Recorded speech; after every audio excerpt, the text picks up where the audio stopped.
la Iglesia Católica Romana, y eso para las personas que nos escuchan, piensa que las Escrituras tienen como origen a Dios. Así es. Eso tiene que estar claro. Ahora, vamos a ese punto. Precisamente el cómo.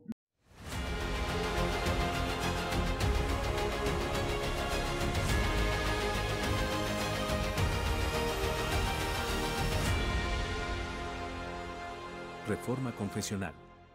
Temporada 2. Episodio 2. El origen del canon.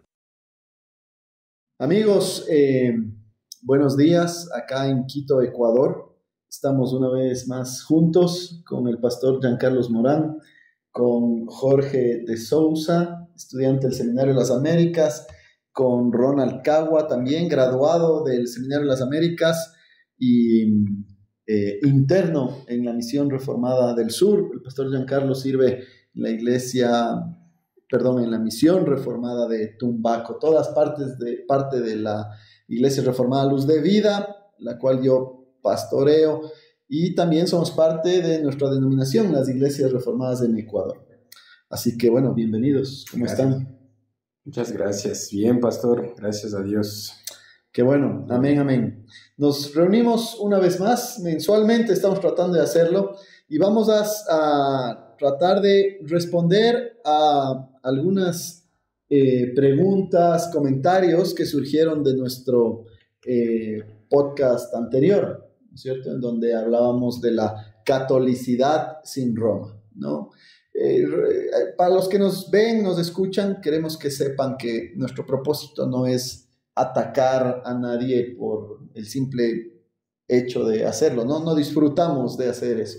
Lo que queremos realmente es compartir la verdad y la esperanza que realmente la palabra de Dios provee y que lamentablemente ha sido torcida por la actual Iglesia Católica Romana, por el papado, podemos decir en términos generales. Así que, bueno, hoy queremos contestar algunas cosas y no sé, Jorge, tú que estás en la computadora, sí, puedes mencionar algunas de esos comentarios y preguntas, ¿no? Claro.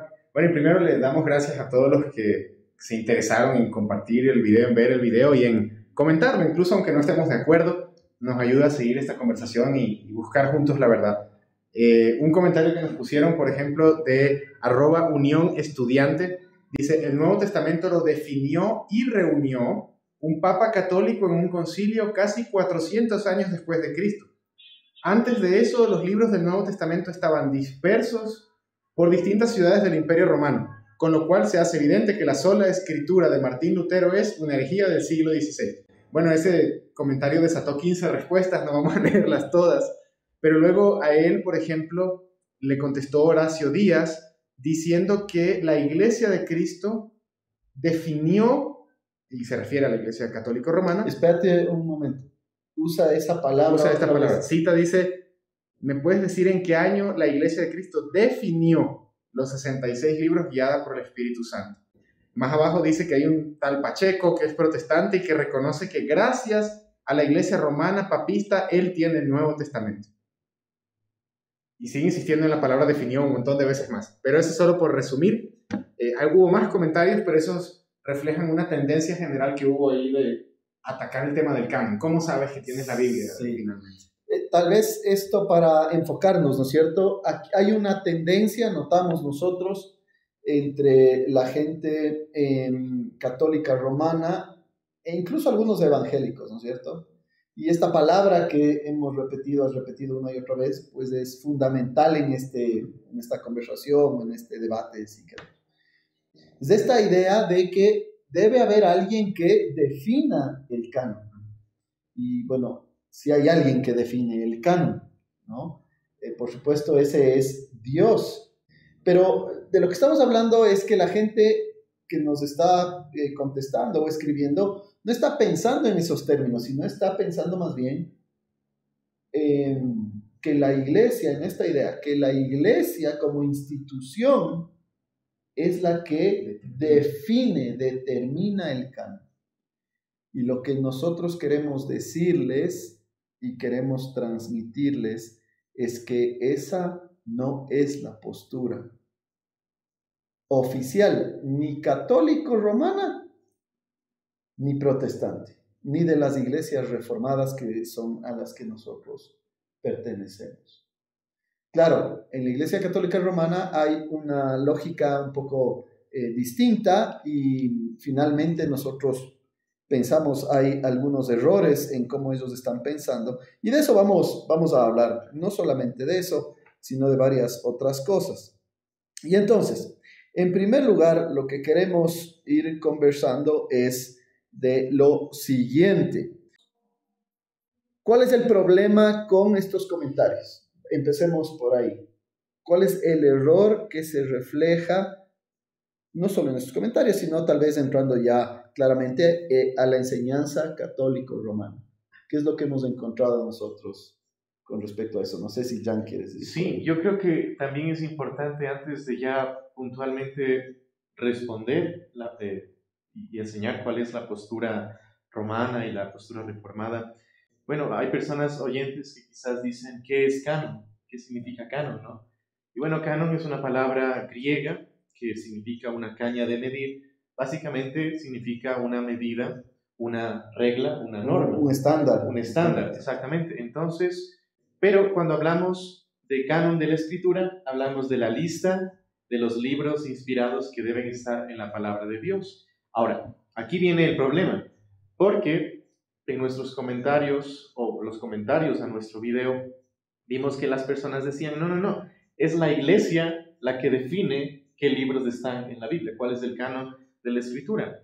Y obviamente aquí surge este problema, ¿no? Entonces, ¿qué piensa incluso la iglesia romana con respecto al canon? Porque estas personas católicas romanas que nos comentaron lo hicieron de una manera muy categórica, como que la iglesia de Roma nos dio el canon. Pero tenemos aquí en nuestras manos el catecismo de la Iglesia Católica, que es justamente una de sus confesiones de fe y que ellos deben prestar mucha atención a su propio dogma para poder dar cualquier clase de afirmación. Entonces vamos a meditar y reflexionar primeramente qué piensa Roma al respecto y vamos a ver que los comentarios que recibimos no están en sintonía con su propia teología romana. Genial, a ver, leamos y demos la referencia clara para que la gente sepa. Esto está en la sección del catecismo que abarca la revelación y la profesión de la fe, específicamente en el apartado número 4, el canon de las escrituras. Tiene el numeral 20 en el catecismo de la Iglesia Romana, y dice lo siguiente: la tradición apostólica hizo discernir a la Iglesia qué escritos constituyen la lista de los libros santos. Esta lista integral es llamada Canon de la Escritura. Comprenden el Antiguo Testamento, ellos consideran 46 escritos y 27 para el Nuevo. Y lo mismo dice también el Concilio Vaticano II, para confirmar que finalmente es lo que ellos están queriendo comunicar. En la sección o en la Constitución sobre la Divina Revelación, dice lo siguiente en el capítulo 2. Por esta tradición conoce la Iglesia, se refiere a la tradición apostólica, conoce la Iglesia el canon de los libros sagrados. El catecismo dice, discierne, el Vaticano II dijo, conoce. Hagamos ahí una pequeña parada para entender bien esto. Ninguno de estas dos enseñanzas y de lo que nosotros hemos podido un poco investigar, enseña que la Iglesia define el canon o determina el canon, este estándar, esta medida. De hecho, en las citas que tú mencionas, es Dios quien determina el canon, pero aquí viene el tema. Dice, y corrígeme si estoy mal, a través de la tradición apostólica. Entonces, ahí tenemos que definir bien qué quiere decir la Iglesia Católica Romana con la tradición apostólica. ¿Qué es esto de la tradición apostólica? Que es finalmente quien le ayuda a la Iglesia a, ¿y cuál es la palabra? A conocer o a discernir. Y es importante también mencionar que el Catecismo de la Iglesia Romana o el Concilio Vaticano II nunca dicen explícitamente que es la Iglesia la que determinó el canon de las Escrituras. Entonces, nuestros amigos que comentaron a nuestro video diciendo, fue la iglesia en tal concilio, bueno, están yéndose en contra de sus propias confesiones de fe, Claro. porque ni siquiera la iglesia de Roma textualmente afirma eso. Ellos reconocen que es Dios el que inspiró las escrituras y que es Dios el que da la palabra de Dios a la iglesia. Reconocen también que la iglesia es la que recibe, y bueno, aquí ya viene, pero ¿cómo? Y cómo la tradición hace discernir, pero esto creo que es importante para que incluso nuestros oyentes católicos romanos estudien bien sus propias creencias y evitemos así cualquier clase de afirmación que no está de acuerdo con incluso lo que ellos creen, ¿no? Sí. Y lo que nosotros también creemos. Correcto. Entonces, primer gran punto. La Iglesia Católica Romana, y eso para las personas que nos escuchan, piensa que las escrituras tienen como origen a Dios. Así es. Eso tiene que estar claro. Ahora, vamos a ese punto. Precisamente el cómo. Y la aparición de esta tradición apostólica, ¿no es cierto?, que es quien ayuda finalmente a la iglesia a conocer o a discernir, ¿no? Aclaramos una vez más, la iglesia no define nada. ¿Por qué? Porque el canon es de Dios, y eso, bueno, lo vamos a hablar más claramente tal vez después, ¿no? Lo que sí puede pasar es que la iglesia, no puede pasar, atravesó un proceso providencial, histórico, ¿no es cierto?, a través del cual conoció, recibió, defendió, incluso puede discernir, ¿no? Y bueno, posteriormente defender igual, ¿no es cierto?, el canon. Pero ese canon viene de Dios, porque si es palabra de Dios, el único que puede decir esto es mío, ¿no es cierto?, es el mismo. La palabra de Dios la define Dios mismo. Entonces, ese primer gran error queremos que quede claramente establecido. Ahora vamos al tema, por temas de tiempo también, vamos más avanzando. ¿Qué es esto de la tradición apostólica? Bueno, ahí hay algo interesante, ¿no? Que la Iglesia Católica Romana sostiene que hay un solo depósito, pero claramente vemos que hay la revelación a través de los dichos de Cristo, que ellos lo reconocen, ¿no es cierto?, como la tradición, la sucesión apostólica que viene de lo que se dijo, de lo que Cristo dijo, pero no está escrito. Y por otro lado, tenemos lo que sí está escrito, ¿no es cierto? Entonces, el problema viene cuando, como decía el pastor Jan, ¿no?, a través de la tradición, uno quiere tristemente discernir lo que está correcto en la revelación escrita. Y la pregunta ahí es, ¿por qué tiene que ser así? ¿Por qué la tradición tiene el derecho o la autoridad de discernir la revelación escrita? Entonces, eso es lo que estamos empezando a tocar en este momento. Y la pregunta ¿es mayor la tradición que la revelación escrita? Claro, en la práctica lo que termina pasando es esto, ¿no? Lo que tú dices, está Dios, y lo que decía el pastor Pablo igual, está Dios como fuente de revelación última. Ese único depósito de revelación Dios se lo da a la iglesia de dos formas. Según la Iglesia Católica Romana, para aclarar. Claro. Esa es su teoría, digamos, del canon, ¿no?, y de la escritura. Esa revelación viene y se da de dos formas. A través de algunas personas que fueron comisionadas a escribir y a través de otras que no fueron comisionadas a escribir, sino a escuchar los dichos, a ver el ejemplo de Cristo y a transmitirlo oralmente a los sucesores, los obispos, a través de una línea de sucesión apostólica. Pero cuando vamos un poco más abajo en el tiempo y nos damos cuenta de cómo se define entonces el canon, la tradición de algún modo u otro termina poniéndose acá encima. Ya no son dos depósitos simplemente paralelos, sino ya no es un depósito. Exacto. Realmente. O Exacto. sea, hay un error fundamental ahí. Aunque hablen de un solo depósito, uno termina controlando. Finalmente el uno termina controlando al otro. Y volvemos a los debates de la Reforma. O sea, esta cuestión de finalmente quién es la autoridad última. Y en nuestra opinión, y que es la opinión de los reformadores también, y pensamos es bíblica, ¿no es cierto? Si hay una autoridad última es Dios y su palabra escrita, revelada, autotestificante, ¿no es cierto? Infalible, inspirada, infalible, inerrante, ¿no? Y cualquier otra cosa, pues finalmente No lo es. no lo es, Claro. ¿no es cierto? Y está tomando el lugar de Dios. Y está tomando el lugar de Dios, que eso es gravísimo. Y es de eso de lo que queremos alertar a las personas que nos escuchan. Es tomar el lugar de Dios y es darle autoridad a algo o a alguien que no lo tiene. Y hay un problema peor todavía, que es que muchas de las enseñanzas de la llamada tradición están en contradicción con las escrituras. Entonces, ¿de qué estamos hablando? El problema es que la Iglesia de Roma considera que la tradición es infalible. ¿Por qué? Porque la tradición transmite íntegra lo que supuestamente Cristo dejó como Es enseñanza. que tiene que ser para defender su postura. El problema está en que hay contradicción, Ciertamente. porque la Biblia enseña una cosa, y podríamos dar un montón de ejemplos, ¿no es cierto? Por ejemplo, la Biblia claramente enseña en Hebreos que no hay tal cosa como un purgatorio, sino que el fin del hombre es, ¿no es cierto? O después de la muerte, o el cielo, o el infierno.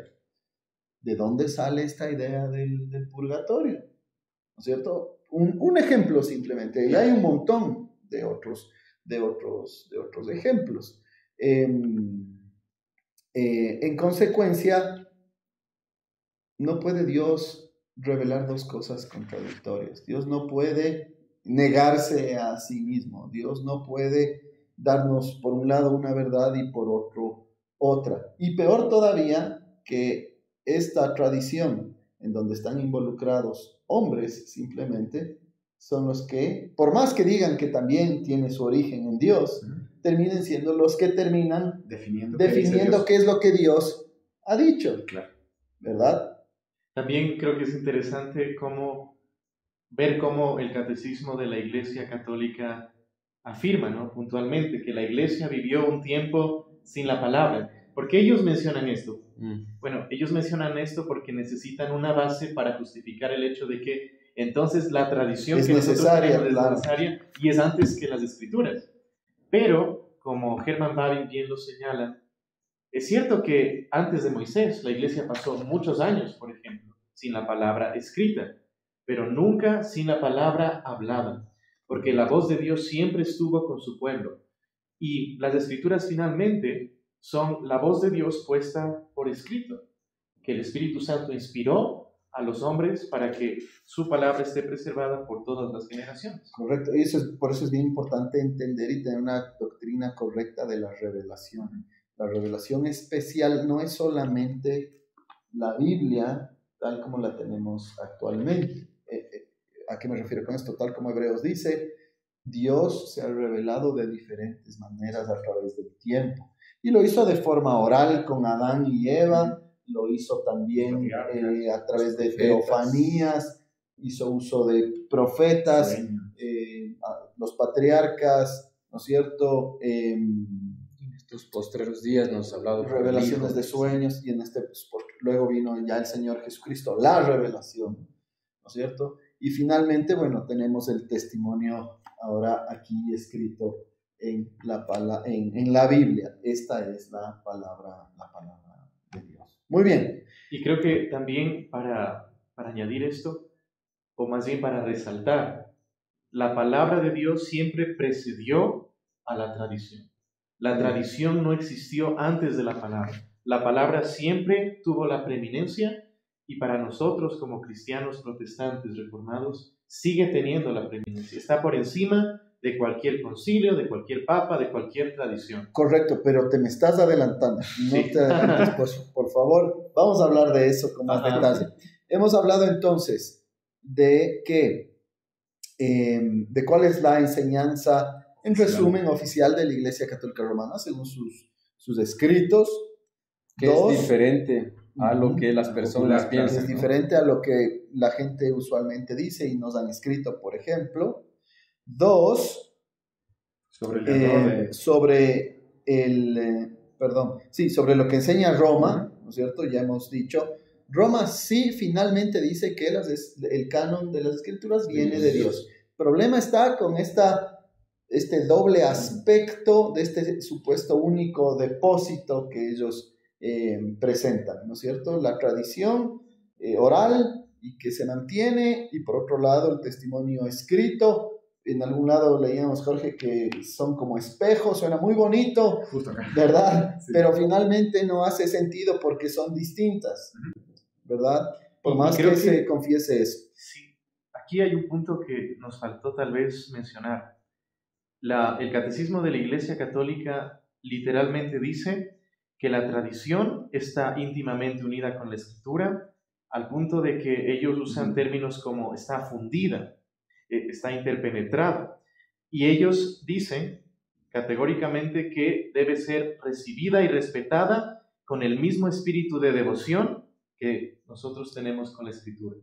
Entonces sí, Roma, aunque tal vez textualmente no está diciendo la tradición está al mismo nivel que la Escritura, O está superior, casi. O superior, dice está tan mezclada que debe ser recibida con el mismo espíritu de devoción que se merece la palabra de Dios. Y esto es importante, porque es debido a esto entonces que la conclusión popular no es lo que los documentos dicen. La verdad es que es muy confuso estudiar estos documentos, porque por un lado se dice una cosa, por otro lado casi que parece que se contradice lo que se dijo anteriormente. Pero bueno, más allá de eso, esta estructura que presentan los escritos católicos romanos con respecto a esta relación entre la tradición y la palabra de Dios, las escrituras, son la base para esta confusión popular, pues. Claro. ¿No es cierto? Porque al final del día, aunque no lo escriben, aunque no está claramente dicho, aunque se dice que el origen es de Dios, lo cual es correcto, finalmente suena a que es la tradición la que termina diciéndonos qué es palabra de Dios y qué no es palabra de Dios. Y si la iglesia es el depósito de la tradición, entonces ¿quién termina reconociendo? La iglesia se autoaconseja. Exacto. La iglesia le dice a la iglesia que debe escuchar de Dios. Lo cual nos lleva entonces a otro punto muy importante, porque eso termina siendo una especie de conclusión que nos abre entonces camino para tratar de entender la postura correcta desde nuestra perspectiva. Para Roma parece no haber Espíritu Santo, porque es la misma iglesia la que se autoalimenta y la que termina definiendo qué es lo que Dios dice y qué no dice. Parece, insisto, porque no lo dicen con claridad, pero es tan confusa la postura y su estructura que al final del día termina sonando así, y sus propios feligreses terminan incluso defendiendo esa postura. Entonces, si ese es el error de Roma, ¿cuál es la postura correcta? ¿Qué es lo que la Reforma propuso? Sí, nosotros diríamos que es Dios el estándar absoluto de todas las cosas. Dios es la autoridad máxima y juez supremo de todas las cuestiones de la palabra de Dios, cuestiones doctrinales, cuestiones conciliares incluso. El único juez supremo es Dios. Entonces, Él es el único que dio el canon a la iglesia. La iglesia humildemente, ¿qué hace? Recibe y atesora ese depósito de la fe, pero que nosotros entendemos bíblicamente fue dado solo por Dios. La iglesia no intervino, solo recibe. Como cuando alguien recibe un regalo. No hizo nada para conseguir el regalo, simplemente da gracias y lo recibe y lo defiende, lo atesora. Tal vez cuando tú dices no hizo nada, no quiere decir que no participa en el proceso providencial de recibir, pero siempre es una actitud pasiva, es decir, de recibir. En ningún momento define, ¿no es cierto? En ningún momento se otorga la autoridad, y esto es bien importante porque nosotros defendemos no lo que a nosotros nos parece, sino lo que la palabra de Dios dice. La palabra de Dios es autotestificante. ¿De dónde sale eso? ¿Qué dice la Biblia con respecto a esto? ¿Cómo la Biblia se autotestifica como palabra de Dios. Sabes que hay varios versículos, pero es la misma palabra de Dios la que dice ser palabra de Dios. Un montón de formas, ¿no? Por ejemplo, Pablo le dice a Timoteo que la palabra, toda la escritura usa la palabra. Estás hablando de 2 Timoteo 3, del 14 en adelante, el 17 más o menos. Pablo dice explícitamente que la escritura, toda la escritura es soplada por Dios, básicamente. Nuestra Biblia dice inspirada, pero el theopneustos que se usa ahí en el griego tiene la idea de que Dios la insufló, la sopló, La exhaló. la exhaló. Exactamente. Luego también Pedro escribe que los hombres de Dios fueron guiados, llevados por el Espíritu Santo en su proceso de escritura. Y que ninguna palabra inspirada por Dios vino por interpretación privada de hombres, sino que los santos hombres de Dios hablaron inspirados por Dios. O sea, lo que nosotros tenemos en las Sagradas Escrituras es la misma voz de Dios que fue exhalada a los hombres. Y no necesitamos, y este es el punto que hay que dejar claro, no necesitamos que, o sea, no es que no se pueda hacer, pero no es necesario que un hombre valide eso. ¿Por qué? Porque es Dios mismo el que lo valida. Y Dios, Espíritu Santo, la tercera persona de la Trinidad, es el que valida eso en el corazón del pueblo de Dios. No es la iglesia, y por eso decíamos que casi suena que no hay Espíritu Santo en la postura romana.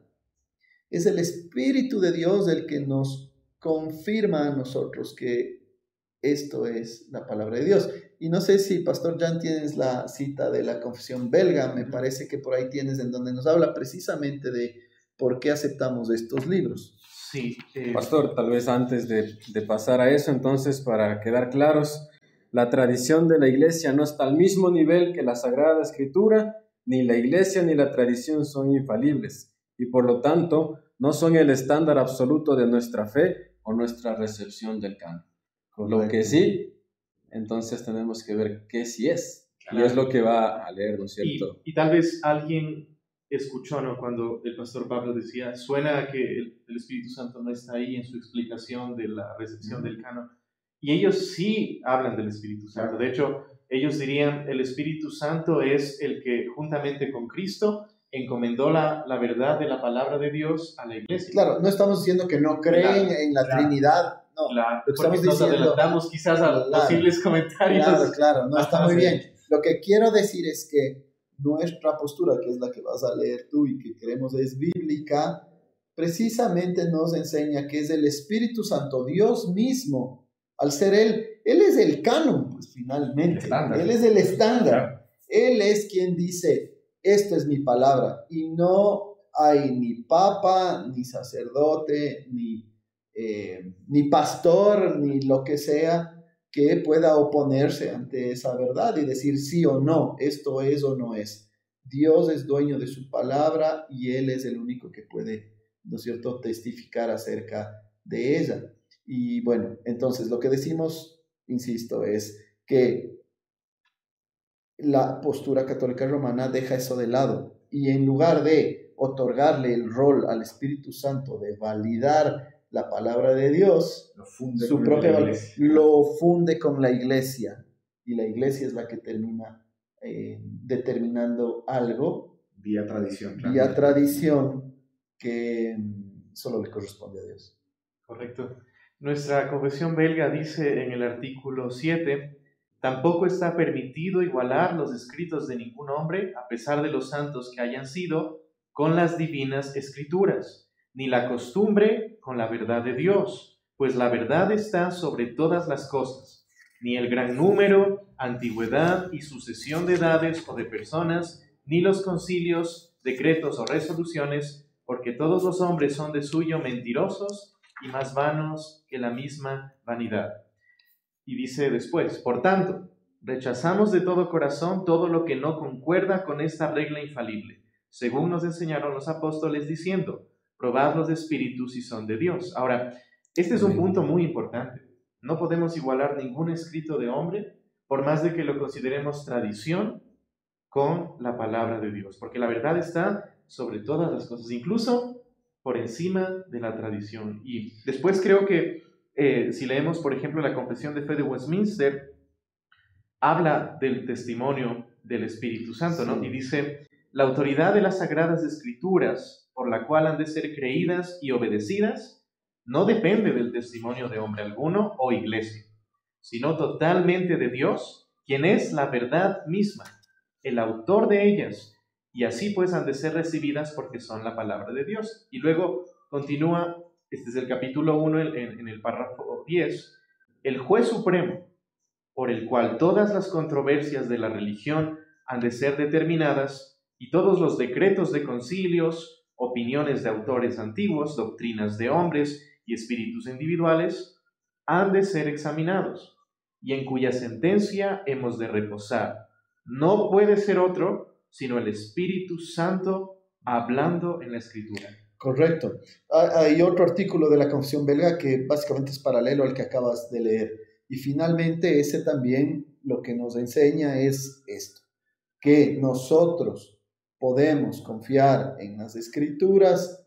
¿Por qué? Porque ellas son autotestificantes. Ellas mismas dicen, nosotros venimos de Dios, es palabra de Dios, y además el Espíritu Santo, que es su origen, ¿no es cierto?, lo testifica en el corazón de los creyentes. Después, la iglesia puede apoyar, enseñar, tratar de persuadir. No estamos en contra de eso, por supuesto. El origen de su autoridad. Pero el origen de su autoridad es solamente Dios. Así que, creyentes queridos, lo que les queremos evitar a ustedes es precisamente desviarse de la verdad.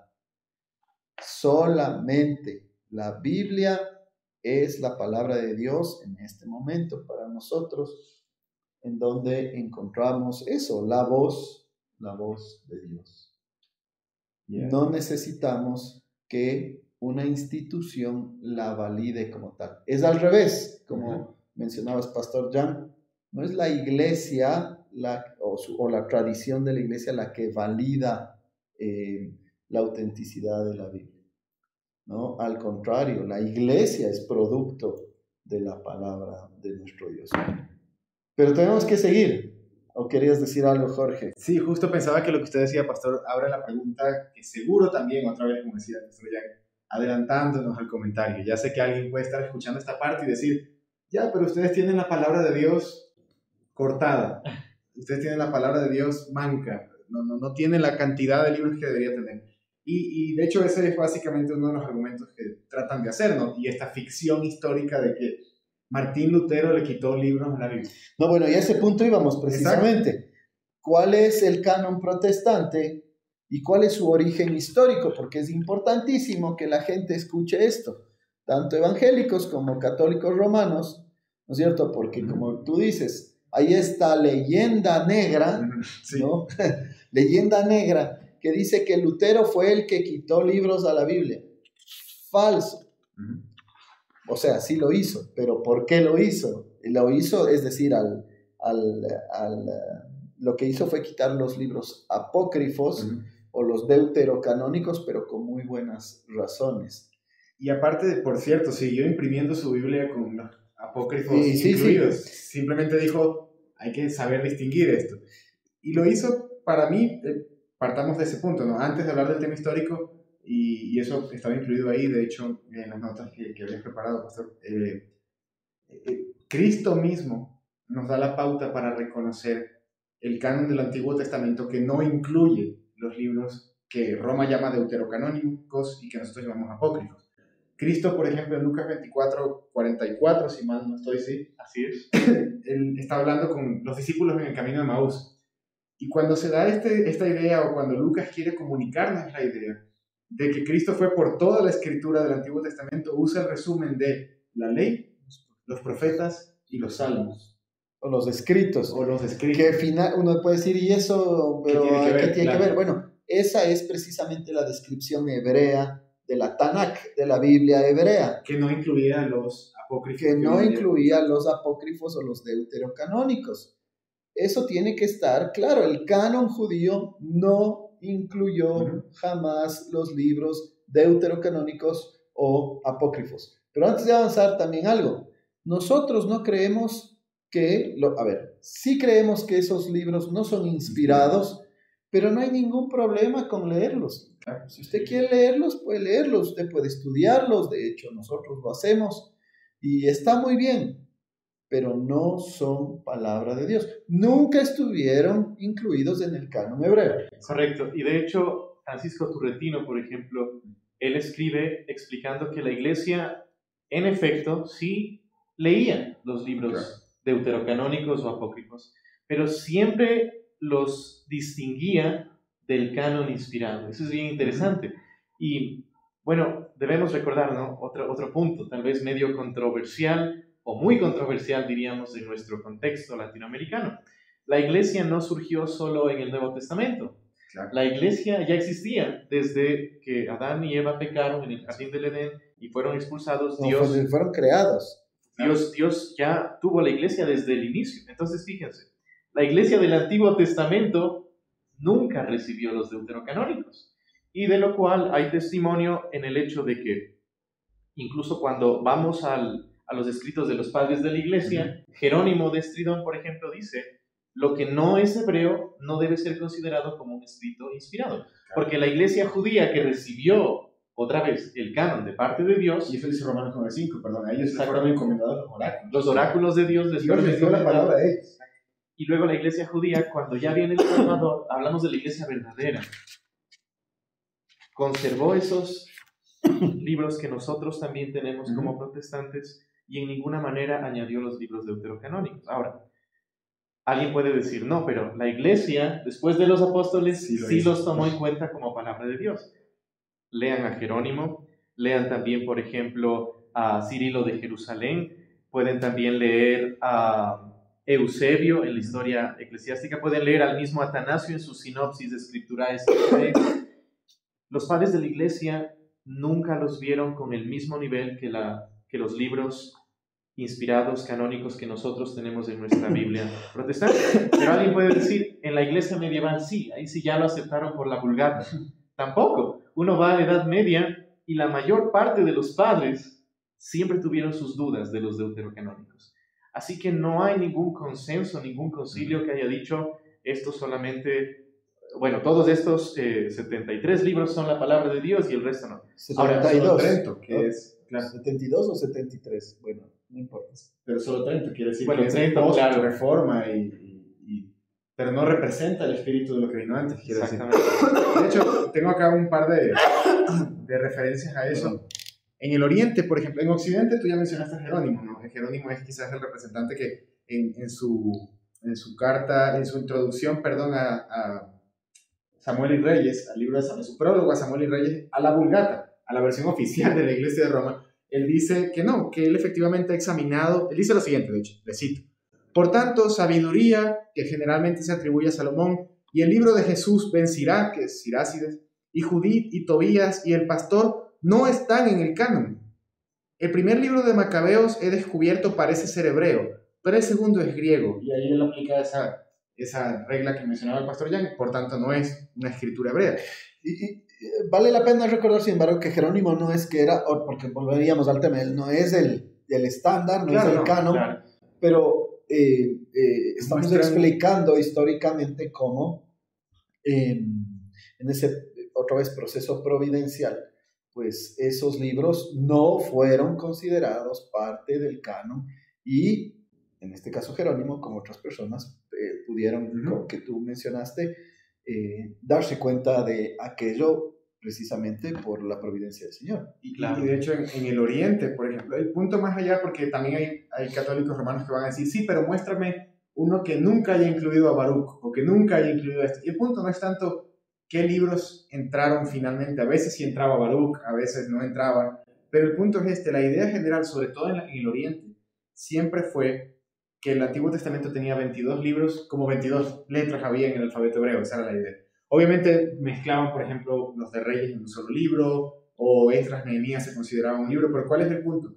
La iglesia consideraba que la forma en la que el pueblo hebreo había estructurado la escritura determinaba cómo nosotros debíamos recibirla. Por acción de Dios. Por acción de Dios, claro. Por voluntad de Dios. Y ese es el argumento protestante. Finalmente es lo que Jesús y los apóstoles y la iglesia hebrea en el Nuevo Testamento, judía en el Nuevo Testamento vio como escritura, nosotros lo vemos como escritura. Lo demás no. Correcto. Yo creo que también podemos decir, y la razón por la cual citamos a los padres que hemos citado, ¿no? A propósito, me faltó hablar de Melito, obispo de Sardis, que vivió 116 años después de Cristo. No 400, como no, decía 400. No, y de hecho, Turretino se da cuenta que durante 400 años la iglesia reconoció los mismos libros que nosotros. Pero, ¿por qué citamos a los padres? Porque muchas veces nuestros oyentes católicos romanos dicen, no, pero es que los padres están con nosotros, con la iglesia católica actual. Y bueno, si uno es honesto históricamente se va a dar cuenta que no. De hecho, muchas de las joyas de los padres de la iglesia es lo mismo que nosotros tenemos y es lo mismo que defendemos. Que era el punto de nuestro podcast anterior.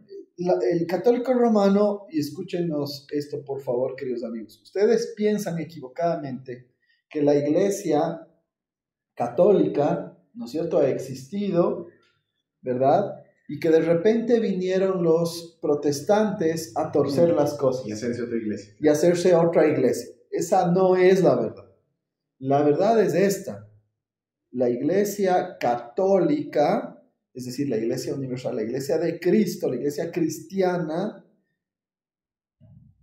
tuvo su desarrollo apostólico, y eso está descrito en las páginas del Nuevo Testamento.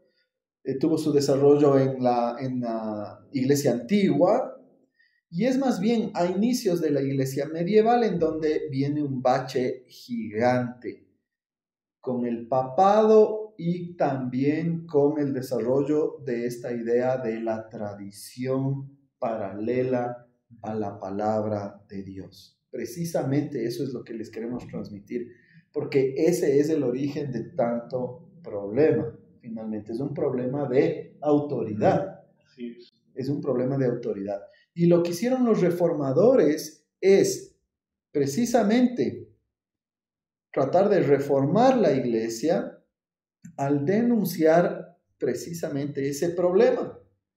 Dejar de lado todas esas tradiciones papales no bíblicas y volver a los escritos. No eran infalibles, los padres eran personas también, en algunas cosas se equivocaron, pero en muchas doctrinas fundamentales estaban en lo correcto y coincidían con las enseñanzas del Nuevo Testamento o bíblicas en general. El movimiento de la Reforma lo que buscó fue volver a la forma correcta, a la forma original, a la Biblia, y sacar de lado todas estas enseñanzas que, como ustedes están viendo, han generado tanta confusión en el mundo. Es verdad, la Reforma volvió a la catolicidad verdadera, a la catolicidad Correcto. antigua, es decir, la palabra de Dios por encima de todos como nuestra única regla de fe y de práctica. A propósito, ese era otro uso de canon que lo encontramos en los escritos de los padres de la iglesia. Se referían a la palabra como la única regla, el canon de fe y de práctica para el cristiano, y es por eso que, por ejemplo, uno ve esa distinción. Hablaban de la regla de fe, que es las escrituras, que es así, indudablemente se debían predicar para doctrina, pero el mismo Jerónimo, volviendo a él, ¿por qué? Porque él es muy famoso en sus escritos al respecto. Él dice, los otros escritos que se leen en las iglesias no tienen el mismo peso que la regla, el canon de la escritura. Correcto. No nos queda mucho tiempo, pero eso nos lleva a este otro punto. El correcto uso de la tradición, entonces. Hemos hablado de esta tradición apostólica que sostiene la Iglesia Católica Romana. Nosotros no estamos, la tradición reformada no está en contra de la tradición. La Biblia no tiene ningún problema con la idea de la tradición. Pablo hablaba de que se tenía que guardar la tradición que él mismo también transmitió, había entregado. Esto en cambio para los hermanos evangélicos, que piensan que todo lo que es tradición es equivocado. No, la tradición no es mala. El problema con la tradición es que puede ser usada de manera equivocada e incorrecta, como lo que hemos descrito en el inicio de este podcast. Colocar esa tradición por encima o como validadora de la palabra de Dios. Si alguien tiene que validar todas las cosas, Es la voz de Dios misma en las Escrituras. Y es al revés. La Escritura es la que tiene que validar absolutamente todo, incluyendo cualquier tipo de tradición. De hecho, las iglesias reformadas tienen su propia tradición. No sé si alguien quiere hablar rápidamente de eso. Claro, y bueno, yo, antes de pasar a nuestra tradición reformada, debemos explicar esto y aclarar esto. La tradición sí es falible, no es infalible. ¿Por qué?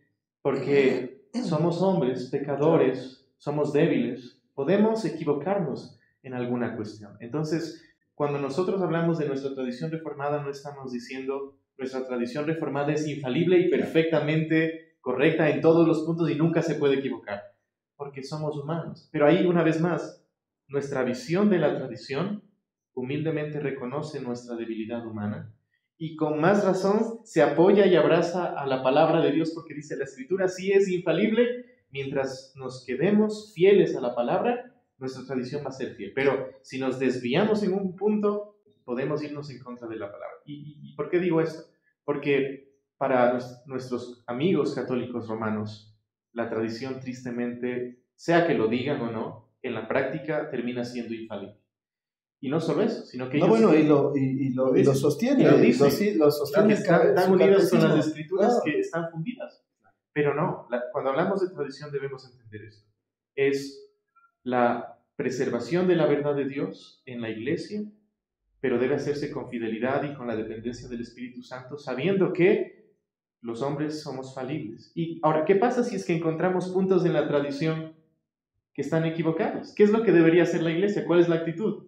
Reconocer humildemente: Señor, perdónanos, esto entendimos mal, pero volvemos a tu palabra y queremos ser fieles a ella, ¿no? Que finalmente, ¿quién hizo eso? Fueron los reformadores, porque ellos no es que se alejaron de la tradición, ellos simplemente volvieron a esa forma más pura de la tradición que estuvo alguna vez con los apóstoles y que tristemente luego se desvió. Ahora, sí es importante hablar de tradición y sí es importante hablar de confesiones. ¿Por qué? Porque el Espíritu Santo siempre ha estado actuando con su iglesia y la iglesia siempre ha existido. No es que la iglesia dejó de existir en un tiempo y luego volvió a aparecer en la Reforma, no. La iglesia tuvo sus altos y bajos, como en el libro de los jueces. El pueblo de Dios seguía siendo considerado pueblo, aunque se desvió gravemente con sus pecados y con sus supersticiones, pero fue pueblo de Dios. El Espíritu Santo siempre ha trabajado con su iglesia a través de la palabra, y por eso es que hay una tradición. Porque si el Espíritu Santo no estuviera activamente obrando con la iglesia, no habría nada, no habría ni preservación, ni tradición, ni nada. Pero sí existe una tradición. Y en nuestro caso, la tradición reformada busca justamente tener a la palabra como regla de fe y práctica, única regla, y todo lo que concuerde con esa palabra es bien recibido por nosotros. Por eso es que no despreciamos los aportes buenos de los padres, no despreciamos tampoco documentos históricos que sean útiles para promover la verdad de Dios, sino que al contrario decimos amén, eso es bíblico. Sin embargo, sí hay que distinguir entre lo que es una tradición que es oficial de la iglesia, ¿no es cierto? Claro. Y lo que puede ser verdadero. Por ejemplo, la iglesia reformada suscribe a varios documentos, no a todos, pero a algunos. Por ejemplo, el credo apostólico, el credo niceno, el credo de Atanasio, ¿no es cierto? Para los hermanos, algunos hermanos que pueden existir en diferentes lugares creyentes, ¿no es cierto? No tenemos ningún problema con el credo apostólico. ¿Por qué? Porque lo que dice es bíblico, ¿no? Y la iglesia lo ha sostenido. Bueno, y además ya los documentos reformados, la Confesión Belga, Catecismo de Heidelberg y los cánones de Dort. Esa es una tradición.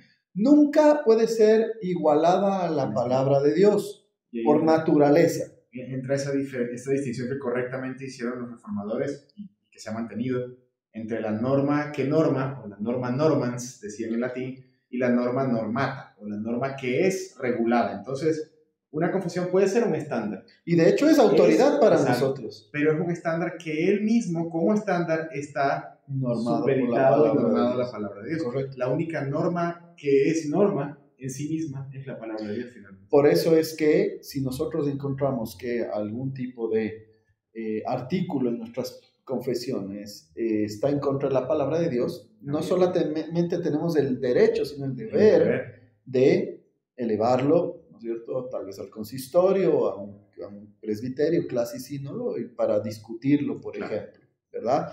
No nos queda más tiempo, se pueden decir muchas cosas, esperamos que esto sea de ayuda para muchos. Una idea cada uno de aplicación de lo que hemos dicho. Empezamos por acá.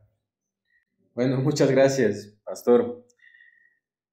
Queremos invitar a los que nos escuchan a que confíen en la Escritura, que su fe y su práctica esté supeditada a lo que dice la Escritura, la que Dios nos ha dado, la que es su voz, porque toda la Escritura es inspirada por Dios, útil para enseñar, redarguir, corregir, instruir, a fin de que el hombre de Dios sea maduro en todo aspecto de su vida. Muy bien, por acá. Bueno, yo creo que mi punto de aplicación sería, quieren vivir realmente una tradición bíblica correcta, sana, católica en el mejor sentido de la palabra, la tradición que leería la Biblia que leyó Jerónimo y la Biblia que leyó Cirilo de Jerusalén, y salgan de la iglesia de Roma con todo el corazón y con la humildad que uno debe tener en estos asuntos. Roma ha secuestrado su vida como creyente, en su caso, que nos está escuchando, al quitarle el acceso a la palabra canónica sola y al darle y aumentarle y añadirle cargas tradicionales que Dios nunca quiso que usted lleve. Viva su fe dependiendo solo de Cristo, solo para la gloria de Dios y solo a través de la norma absoluta e infalible de la Escritura. Sí, amén. Yo quizás haría un comentario que tendría que ver con un paso previo, ¿no?, a eso, y es, Dios quiere que sus hijos busquen la verdad. Y en la palabra de Dios el Señor dice, preguntad cuáles fueron los caminos antiguos y andad por ellos. Y yo la invitación que les doy a nuestros oyentes católicos, a quienes amamos, porque nosotros venimos de la Iglesia de Roma y desearíamos que Dios la reforme. Esa fue la intención de nuestros padres reformadores, que la Iglesia humildemente reconozca sus errores y vuelva a la palabra. Entonces, lo que yo les invito es a que busquen la verdad, pídanle a Dios, Señor, muéstrame tu verdad. Y esa verdad está en la palabra de Dios. Y si uno busca al Señor, el Señor no le va a fallar. Y la otra cuestión es esta: busquen la verdadera catolicidad, que solo se encuentra una vez más en la palabra de Dios, porque es la única regla de fe y de práctica. El hombre puede tener dichos muy bonitos, pero no está en el mismo nivel que Dios. Solo Dios se merece la gloria. Solo Dios está por encima de todos. De lo contrario, si igualamos a Dios a cualquier otra criatura, estamos también haciendo de esa criatura a Dios. Así que tengamos mucho cuidado con eso y busquen la verdad y busquen la verdadera catolicidad en la palabra de Dios. Muy bien, muchas gracias a todos por sus palabras y por participar entonces de este podcast. Gracias a los que nos han visto y nos han escuchado en este programa, y sigan escribiendo. Vamos a tomar pues en cuenta las preguntas, sus dudas, y vamos a tratar pues de ayudarles o de contribuir más bien en estas discusiones. Que todo sea hecho para la gloria de Dios. Amén. Muchas gracias. Amén. Gracias.